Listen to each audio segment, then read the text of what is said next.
같이 묵상기도 드리심으로 주일 예배를 드리도록 하겠습니다. 살아계신 아버지 하나님, 오늘 주님을 찬양하고 예배합니다. 오늘 우리가 주님의 임재를 사모하고 소망합니다.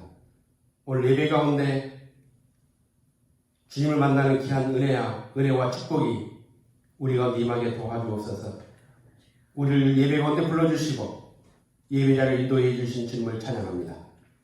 찬양받으신 합당한 주님께서 예배를 통해 영광을 받으시고 오늘도 하늘의 문을 열어서 우리 예배에, 우리 기도에, 우리 찬양에 화답하시고 연락해 주옵소서.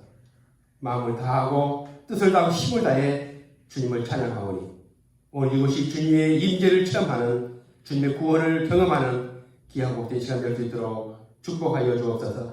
교회에서, 각 처소에서, 또 일터에서 우리 주님을 찬양하고 예배할 때에 전능하시는 아버지 하나님, 우리에게 동일한 은혜를 더해 주셔서 오늘 예배가 하나님께 큰 영광을 드리고 또 예배하는 모든 자들에게 은혜가 충만한 시간 될 수 있도록 축복하여 주옵소서. 감사드리고 예수님 이름으로 기도드리옵나이다. 아멘. 오늘 하나님의 말씀은 지난주에 이어서 누가복음 1장 11절부터입니다. 누가복음 1장 11절에서 20절까지 하나님의 임재는 이유가 있습니다. 하나님의 임재에 대한 그런 내용으로 같이 묵상을 하도록 하겠습니다. 지난주 저는 그 앞에 본문을 가지고 하나님의 임재에 대해서 설교를 했는데 오늘 두 번째 시간으로 또 역시 또 하나님의 임재에 대한 주제로 설교를 합니다. 같은 제목 또 같은 본문을 가지고 두 번씩 설교를 하게 되는 데는 이유가 있습니다. 지난주 설교와 이번 주 설교는 굉장히 동전 양면과 같은 중요한 그런 내용이기 때문에 두 번을 하게 됩니다. 하나님은 우리에게 복을 주시기도 하시지만 또 때로는 징계를 하시고 또 징벌을 하시기도 합니다.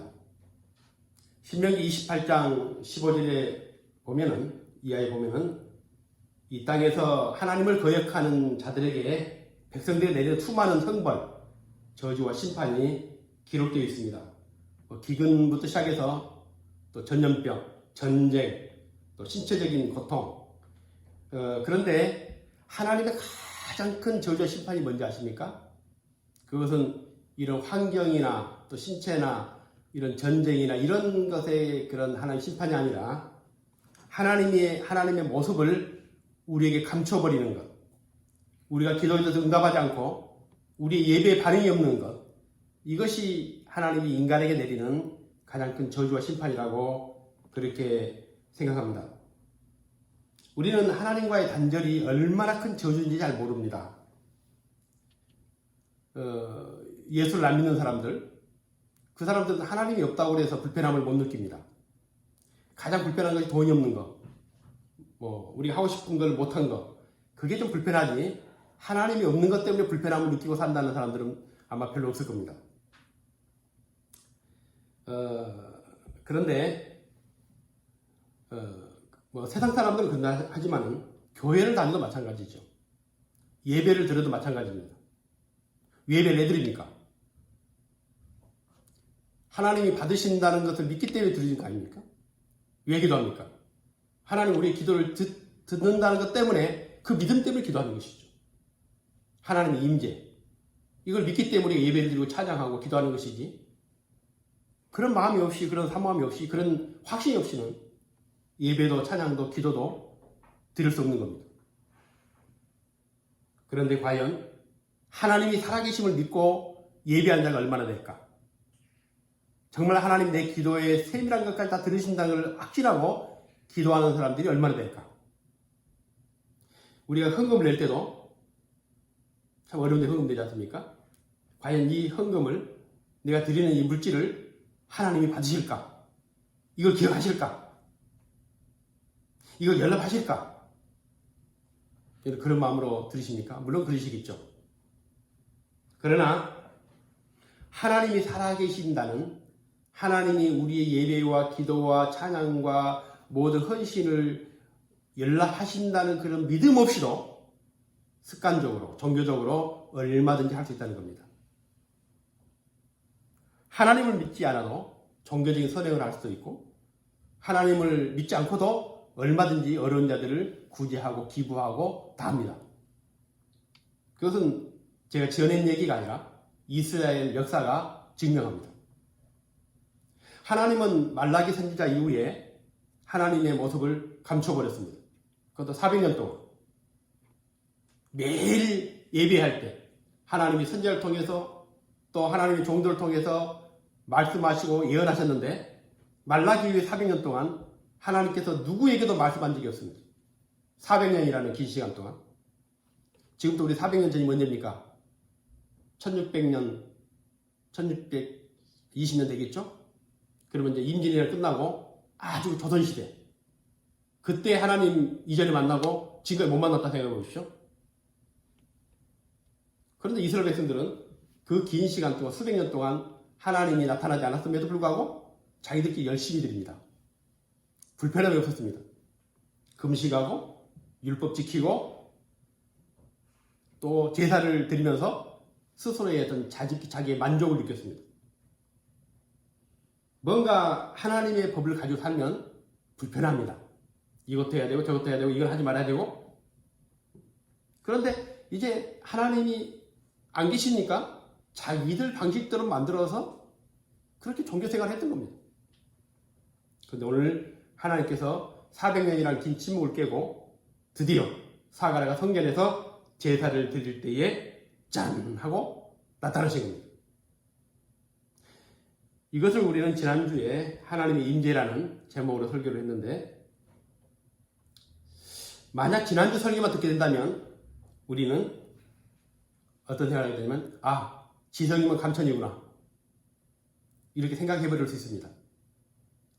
사가랴와 백성들 입장에서 보면 사가랴는 의인이고 하나님 앞에 직무를 수행하고 주의 모든 계명과 규례대로 흠이 없이 행하였기 때문에, 그리고 백성들은 사가랴가 제사 드릴 때 밖에서 손을 들고 기도하면서 하나님의 은혜를 사모하는 그런 것 때문에 하나님이 짠하고 나타나신 것처럼 이해할 수 있습니다. 물론 틀린 말은 아닙니다. 그러나 우리는 오늘 하나님의 관점에서 이 본문을 볼 필요가 있습니다. 그래서 오늘 지난주 설교도 그렇지만 오늘 이 설교가 굉장히 중요합니다. 어찌 보면은 지난 설교는 모든 종교들이 지향하는 겁니다. 정성을 다하고 지성을 다하고 도를 다하고 그러면은 뭔가 통하고 또 뭔가 역사하는, 그렇게 이해할 수 있습니다. 아주 인본적인 어떤 종교로. 그러나 성경은 그것만이 전부가 아닙니다. 성경은 수많은 믿음의 사람들이 나옵니다. 그러나 그들의 의로운 삶을 가지고 하나님의 은혜와 임재와 역사를 설명하기는 부족합니다. 왜냐하면 사람들은 언제나 한결같지 않기 때문입니다. 사람들은 늘 양면성을 가지고 있습니다. 저도 마찬가지고 여러분도 마찬가지입니다. 아브라함이 얼마나 믿음의 사람입니까? 우리 흉내를 낼 수 없는 사람입니다. 하나님이 명령하셨다고 자기 아들을 결박해서 장작들 위에다가 올려놓고 불을 지피려고 했던 그 엄청난 헌신, 상상이 됩니까? 그런데 한편으로는 또 굉장히 나약한 믿음을 가지고 있는 사람입니다. 다윗이 얼마나 위대합니까? 골리앗과 전쟁이 얼마나 감동적입니까? 그런 다윗도 파렴치한 범죄를 저지르고 또 상상할 수 없는 악한 일을 행합니다. 그러니까 인간을 모델로 너도 이 사람처럼 되라, 이런 모델로 설명하면 한계가 있습니다. 아브라함처럼 살아. 어떻게 삽니까?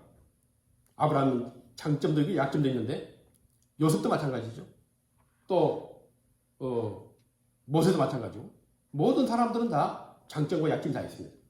그리고 그 사람들을 모델로 삼기는 너무나 우리에게는 그 모델의 한계가 있습니다. 그래서 오늘 우리가 보게 될 누가복음도 마찬가지입니다. 사가랴 입장에서 우리는 하나님의 임재를 설명했습니다. 물론 사가는 당대의 의로운 제사장임에 틀림없습니다. 성경에서 사람에 대해서 좀처럼 의인이라는 호칭을 쓰지 않는데 사가랴는 의인이라고 분명히 말씀합니다. 그리고 다른 제사장처럼 습관적으로 제사장의 직무를 행한 것이 아니라 이 사람은 하나님 앞에서 직무를 다했습니다. 모든 계명과 규례를 흠이 없이 행하였습니다.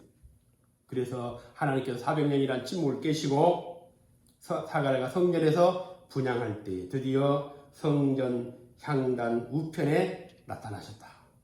그런데 우리는 그 다음 성경을 보면 이런 사가랴에 대한 환상이 쫙 깨져버립니다. 그런 사람이었어? 어떻게 이럴 수 있지? 자, 우리가 읽지 않았지만 10절부터 11절, 12절 같이 한번 2절만 읽겠습니다. 주의 사자가 그에게 나타나 향단 우편에 선지라 사가랴가 보고 놀라며 무서워하니. 예. 물론 하나님이 임재하셨을 때에 무서워하다 이 말은 경외로움을 또 표현할 수도 있습니다. 그러나 놀라고 무서워했다. 물론 당연한 일이겠죠. 그런데 여기서 보면 자세히 보면 참 이상한 점을 발견합니다.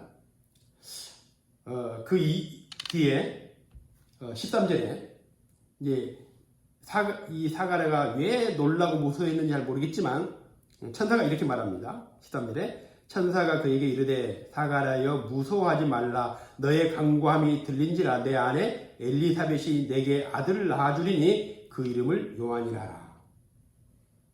이것을 보면 사가랴가 오랫동안 자식이 없어가지고 하나님 앞에 자식을 달라고 기도했던 것을 볼 수 있습니다. 그래서 하나님께서 너의 간구함이 들렸다 이 말은 자식을 위해서 오랫동안 사가랴가 기도했다는 겁니다. 무서워하지 말라. 너의 간구함이 들렸다. 그래서 그 기도의 응답으로 이제 아들을 주시겠다. 이게 지금 하나님이 나타나셔가지고 사가랴에게 첫 번째 하신 말씀입니다.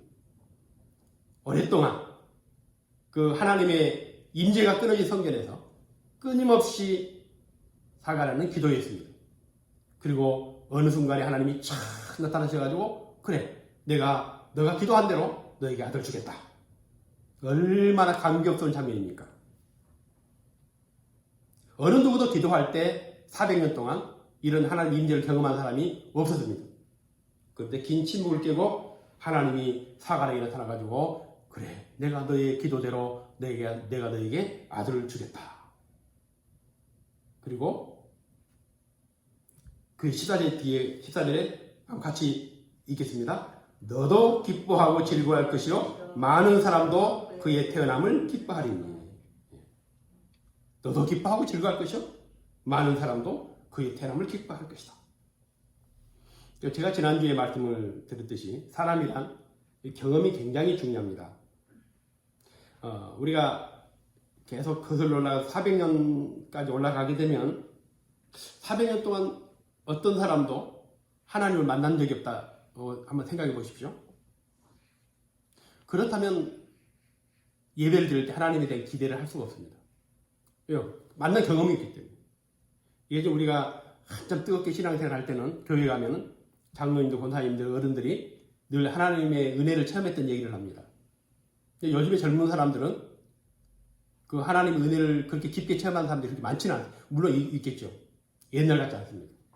이런 사람들이 어른이 되고, 이런 사람들이 장로가 되고, 이런 사람들이 이제 교회 중직이 되면 이제 하나님을 경험하지 못한 사람들이 교회를 채워주게 되는 거죠. 이 교회 성도가 점점 감소된 것이 불행한 것이 아니라 하나님을 경험한 사람들이 점점 교회에서 아주 희소해지게 돼요. 그러다 보면 이제 나중에는 예배를 드려도 하나님에 대한 기대가 없습니다. 다 딴짓하죠. 카톡 보내고 인터넷 검색하고 예배 시간 쳐다보면서 빨리 끝났어요. 이게 습관적이고 의례적으로는 할 수 있지만 하나님의 기대에 대한 그런 마음으로 예배를 드리기 어렵습니다. 제가 어렸을 때에 도깨비 얘기를 참 많이 들었습니다. 요즘에 도깨비 이야기하면 그 옛날 동화책에 나오는 얘기처럼 들릴 겁니다. 어린애들은. 근데 실제로 우리는 어렸을 때 도깨비 얘기를 너무 자주 들었어요. 어느 날 제 친구 아버지가 술 마시고 늦게 집에 오다가 도깨비를 만났습니다. 진짜입니다. 그래서 밤새도록 도깨비와 씨름하면서 끌려다니다가 아침에 돌아왔는데 하룻밤 사이에 눈에 그냥 백내장이 확 다 끼어버렸더라고요. 하얗게 돼버렸더라고요. 근데 그런 얘기를 들어도 또 실제로 봐도 너무 당연한 거죠. 왜? 늘 그런 얘기를 들었으니까. 요즘 젊은이들한테 그런 얘기를 하면 에이 웃어버리죠. 왜요? 말도 안 되죠. 어디 지금 요즘 도깨비 나옵니까? 가나산 도깨비 있습니까? 제가 가나산에 여름에 늦게 등산하다가 늦게 내려올 때 보면 도깨비를 만난 적이 없습니다. 없습니다. 도깨비가. 어디를 가버렸는지 어느 나라 가버렸는지 모르겠지만 그렇게 옛날에 우리가 봤다고 만났다고 했던 도깨비가 안 나타납니다. 한 400년 정도 지나면 이제 도깨비는 우리 동화책에나 나오는 이야기 될 겁니다. 하나님도 마찬가지죠. 옛날 옛적에 이런 일이 있었더라. 옛날에는 기도하면 하나님 응답하시고 옛날에 예배할 때 하나님이 우리가 역사하신 때가 있었더라. 이런 아주 옛날 이야기에 나오는 그런 것이 될 수도 있을 것입니다. 왜냐하면 어제도 하나님 안 나타났고 그제도 하나님 안 나타났고 1년 전에도 100년 전에도 200년 전에도 하나님 안 나타났다면 당연히 오늘 예배를 드려도 하나님 나타난다고 기대할 수 없는 것이죠. 그게 이스라엘입니다. 그러나 그들은 더 뜨겁게 더 열심히 더 많은 제물로 예배를 드렸습니다. 습관적으로 기도할 수 있지만 하나님이 들어주실 것이라는 기대를 할 수 없는 그런 기도 생활. 얼마나 많이 오랫동안 기도했느냐가 중요한 것이 아니라 잠시 기도할지라도 정말 하나님이 나와 소통하고 내 기도를 들어주신다는 그런 확신이 없는 종교적인 행위로서의 기도. 연불과 뭐가 다르겠습니까? 그러니까 이제는 신앙이 하나님을 안 만난 것이 그 경험이 바탕이 되어버린 신앙. 우리가 현대교회 이기죠. 한국교회 이기긴 하지만 가장 큰 이기는 하나님을 만난 경험이 없는 사람들이 성경적인 지식을 가지고 신학적인 지식을 가지고 이제 기독교를 하고. 그래서 오늘 이 본문에 보면 하나님의 사자가 나타났을 때 이 사갈의 반응을 한번 보십시오. 놀라고 무서워했다. 물론 인간이 하나님을 만났을 때에 놀라고 무서운 것은 당연하겠지만 이 놀라고 무섭다는 의미는 뭐냐면은 제사를 드리면서도 하나님이 여기 나타나실 것이라고 생각을 못한 것이죠. 내가 기도를 하면서도 하나님이 응답하실 거라는 생각을 못했던 것이죠. 더 아이러니한 것은 뭐냐면은 하나님께서 너의 간구함이 들린지라 내 아내 엘리사벳이 너에게 아들을 낳아주리라. 아니 기도했다면 그동안 쭉 기도했다면 하나님께서 내가 너의 기도에 응답해 주겠어 하면 얼마나 감격스럽겠습니까? 그런데 이렇게 말씀하셨을 때 사갈의 반응이 더 가관입니다. 믿지 않았다는 겁니다. 우습지 않습니까? 자신 믿고 기도했다면 하나님 응답하셔서 하나님 감사합니다. 내 기도를 들어주셔서 감사합니다. 이렇게 했어야 되는데 안 믿었습니다. 우리 저 뒤에 18절 20절까지 18절 19절까지 같이 읽겠습니다. 사가랴가 천사에게 이르되 내가 이것을 어떻게 알려 내가 늙고 아내도 나이가 많으니이다. 천사가 대답하여 이르되 나는 하나님 앞에 서 있는 가브리엘이라 이 좋은 소식을 전하여 내게 말하라고 보내심을 받았노라. 하나님 내가 늙었고 아내도 나이가 많은데 그거 어떻게 알겠습니까? 그러니까 오랫동안 기도했다는 것이죠.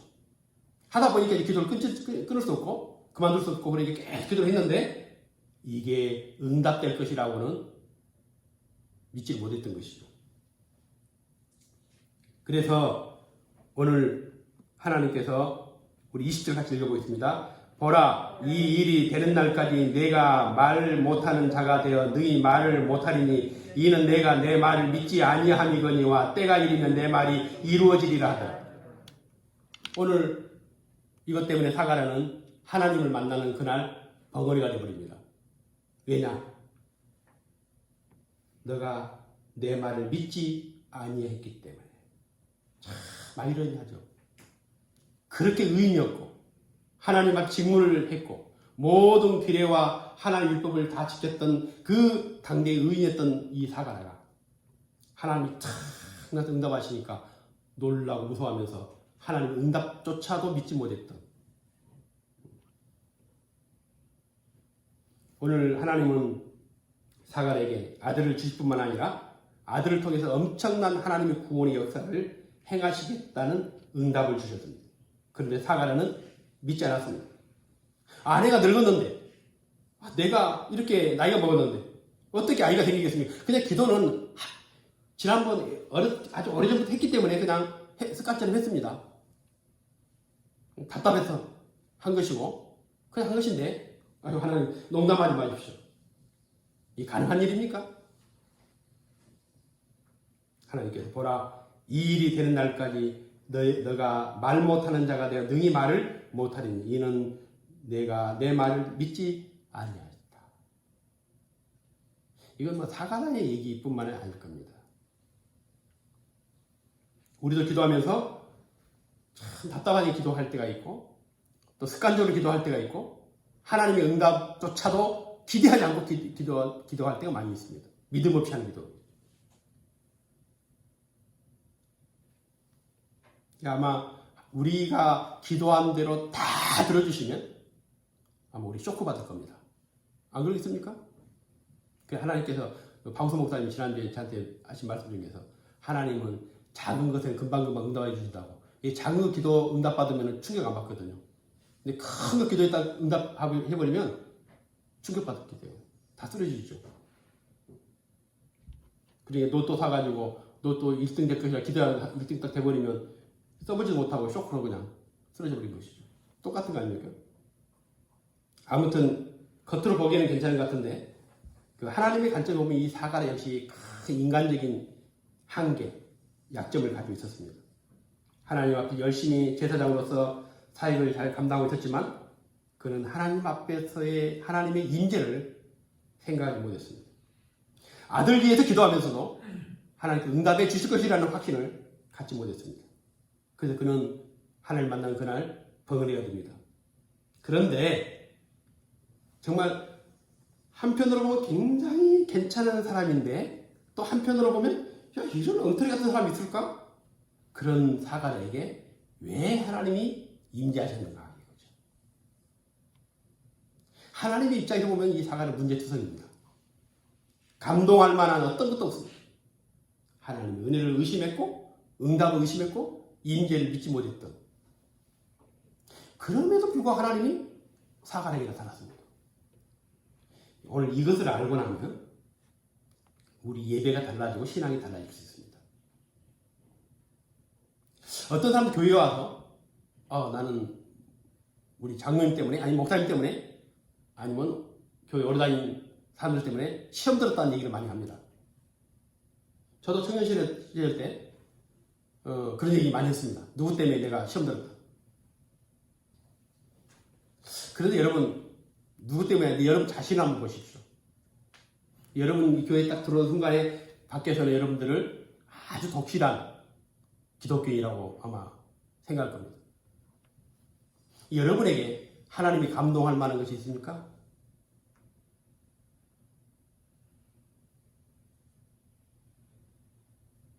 만일 오늘 하나님이 이곳에 임재하신다면 여러분이 어떤 모습 때문에 찾아오시겠습니까?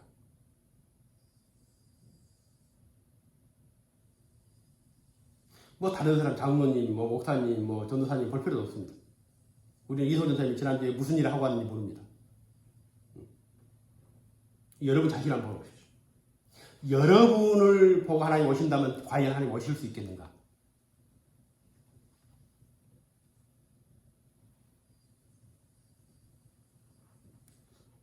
로마서 1장 29절에 인간을 이렇게 표현해 놨습니다. 곧 모든 불의, 추악, 담요, 악의가 가득한 자요, 시기, 살인, 분쟁, 사기, 악독이 가득한 자요, 수근수근하는 자요, 비방하는 자요, 하나님께서 미워하는 자요, 능욕하는 자요, 거만한 자요, 자랑하는 자요, 악을 도모하는 자요, 부모를 거역하는 자요, 우매한 자요, 배약하는 자요, 무정한 자요, 무자비한 자요.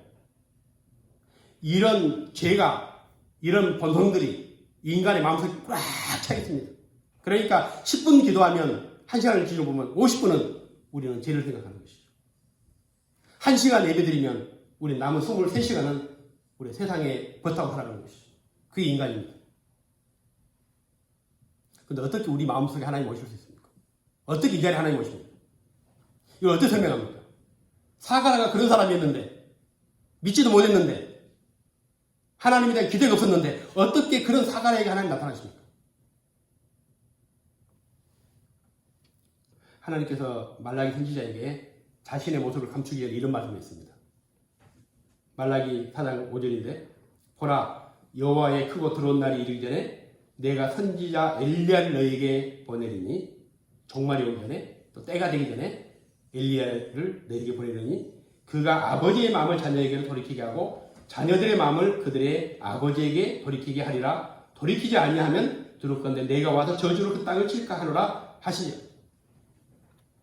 이렇게 돼버리면 하나님과의 관계가 끊어져 버리고 이렇게 역사가 쭉 가게 되면 마지막에 모든 사람들이 심판을 받고 저주를 받고 그런 종말을 맞이한다는 것입니다. 그래서 오늘 하나님께서는 인간은 스스로 뉘우치고 스스로 깨닫고 스스로 돌이킬 수 없지만 하나님께서 때가 되면 먼저 엘리야를 보내서 우리의 마음을 변화시키고 우리를 다시 하나님께로 인도하는 놀라운 역사를 하나님께서 만드시겠다는 겁니다. 그러니까 하나님과의 단절된 역사, 인간은 스스로 그 역사에서 돌이킬 수 없다는 것을 증명한 겁니다. 여러분, 시계추가 움직이죠? 시계추 움직이면 시간 돌아갑니다. 근데 이 시계추가 그냥 움직입니까? 누군가가 먼저 시계추를 움직여줘야만이 그 힘에 의해서 움직이는 것이죠. 역사라는 것은 인간 스스로 만든 것이 아니라 하나님이 먼저 역사해야만이 그 다음에 인간의 역사가 나타나는 것이죠. 절대로 하나님의 개입 없이는 역사가 진전될 수도 없고 만들어질 수도 없고 계획될 수 없습니다. 만일 잊어둔다면 그 죽어있는 것이죠. 시계추가 움직이지 않고 있는 것처럼 우리 인간의 역사는 심판과 죽음밖에 없는 것이죠. 400년이 아니라 4,000년이 지나도 인간이 하나님께 돌아갈 수 없습니다. 인간의 역사는 점점 더 하나님을 배반하고 하나님을 멀리 떠나게 되고, 여러분 보십시오. 이 세상을 보시면 이 세상이 하나님이 보시기에 더 좋아지는 세상을 가고 있습니까? 아닙니다. 그래서 하나님께서는 인간이 그럼에도 불구하고 먼저 하나님이 찾아오시겠다는 겁니다. 우리에게 간절함이 없고 하나님에 대한 기대가 없고 하나님에 대한 소망이 다 끊어지고 그랬을지라도 때가 되면 하나님이 먼저 찾아오시겠다. 그 뒤에 말라기 4장 6절인데 한번 잘 들어보십시오. 그가 아버지의 마음을 자녀에게로 돌이키게 하고 자녀들의 마음을 그들의 아버지에게로 돌이키게 하리라. 돌이키지 아니하면 들을 건데 내가 와서 저주로 그 땅을 칠까 하노라 하시니라. 마지막 심판 때까지 인간이 결코 돌이키지 않을 것이다. 그래서 하나님은 심판이 오기 전에 내가 엘리야를 너희에게 보내리라. 그래서 하나님이 구원의 길을 여시고 구원의 때를 허락하시고 단절된 모든 영적인 문들을 열어가지고 이제 하나님의 자녀들이 하나님 앞에 돌아오는 그런 놀라운 구원의 역사를 펼치시겠다는 것입니다. 그래서 갈라디아서 4장 4절에 보면 때가 참에 그 아들을 우리에게 보냈어요. 누굽니까? 예수님이시죠. 우리가 간절히 메시아를 소망한 것이 아니라 하나님께서 때가 차니까 그 아들을 이 세상에 보내서 우리를 구원하게 만드신 겁니다.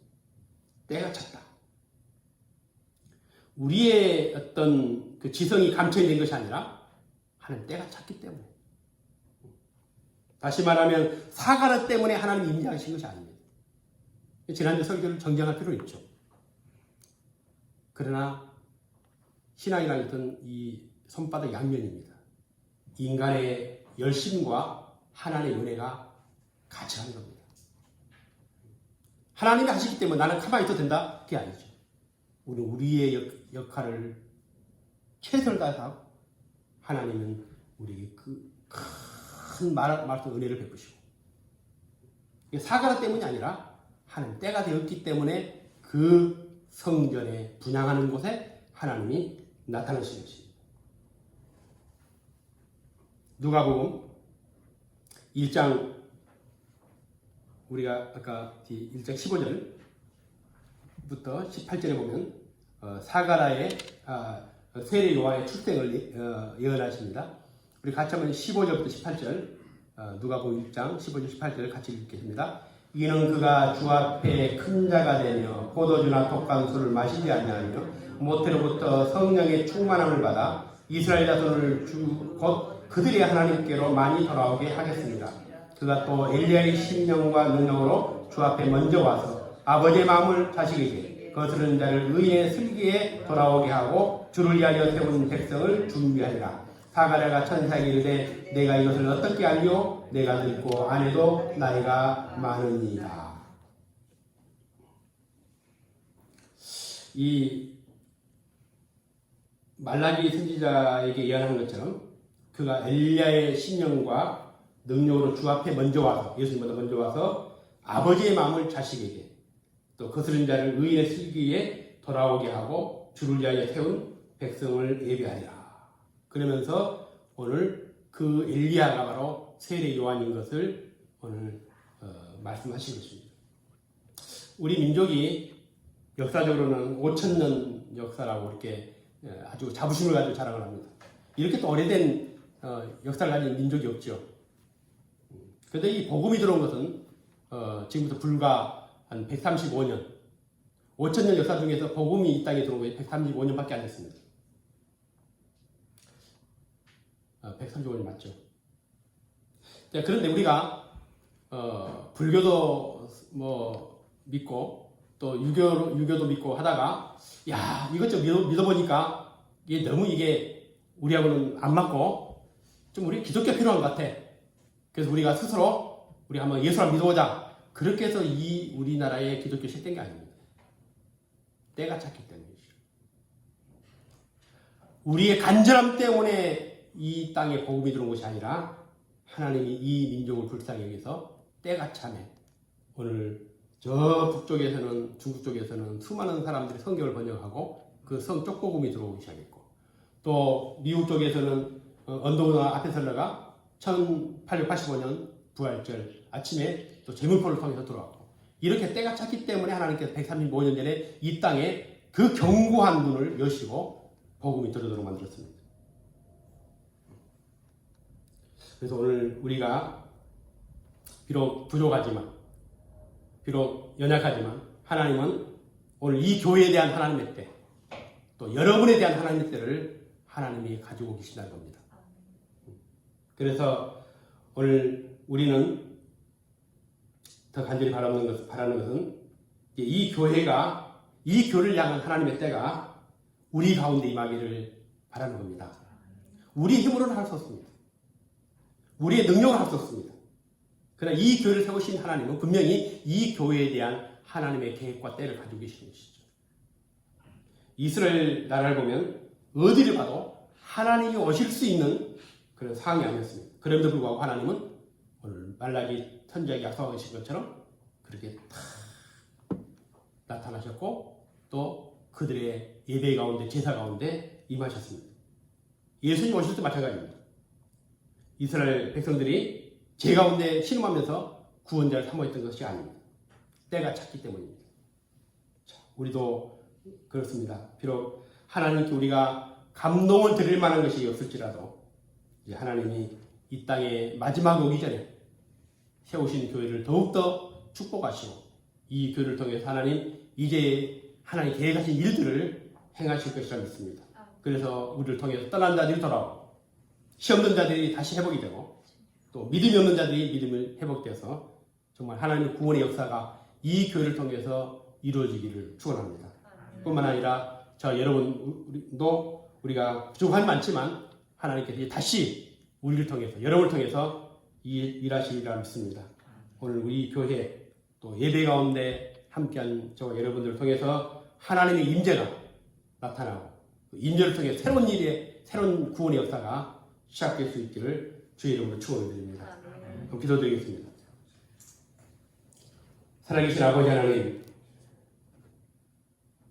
때가 참에 그 아들을 이 땅에 보내셔서 모든 흑암의 권세를 깨뜨리시고 구원의 역사를 우리 가운데 살아가신 주님, 어둡고 캄캄한 5천년의 역사를 하나님을 깨뜨리시고 이 땅에 선교사를 보내서 복음이 들어오게 하고 수많은 믿음의 성도들을 만들어내시고 불러주시고 인도하신 하나님의 역사를 찬양하며 영광을 돌립니다.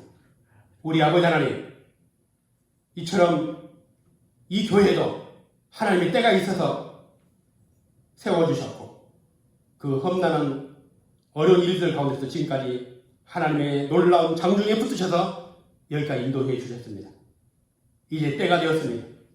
우리 아버지 하나님, 이 교회를 통해서 하나님의 계획하신, 하나님이 약속하신 놀라운 역사가 시작되기를 원합니다.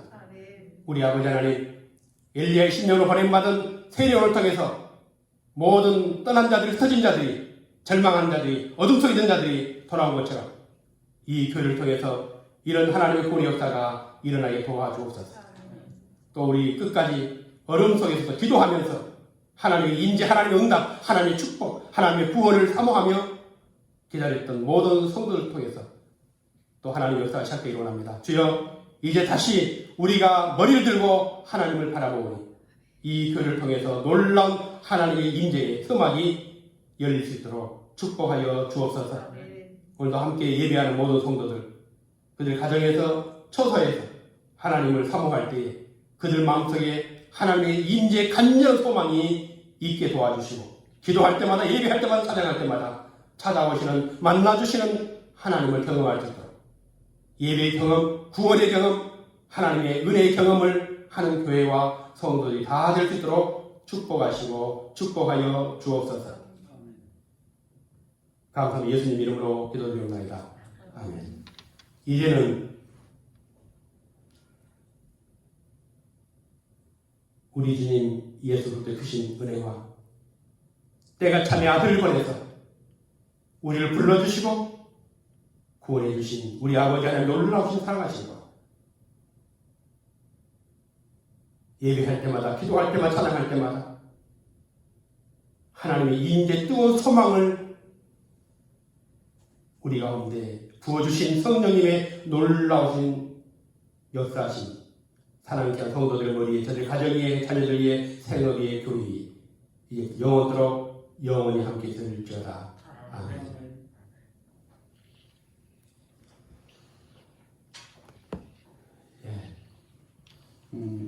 이제 오늘까지가 이제 9월 마지막 주일입니다.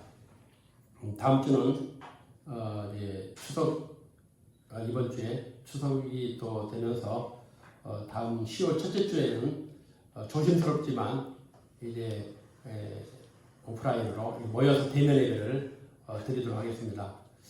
그래서 개인 위생이나 이런 건 철저하게 해주시고 또 몸이 불편하시거나 또 이렇게 열이 있는 분들은, 이런 분들은 또 여러 교회 성도들 위해서도 또 교회 대면 예배를 좀 자주 해주시고 그래서 또 필요하면 저희들이 또 영상으로 올려서 또 계속 올려드리겠습니다. 그렇게 예배를 드리시도록 하시고 빨리 코로나 극복되고 빨리 함께 모여서 마음껏 찬양하고 그런 때가 왔으면 좋겠습니다. 자, 우리 또 같이 인사 한번 나누겠습니다. 네, 반갑습니다. 네, 네. 자, 예배 마쳤습니다.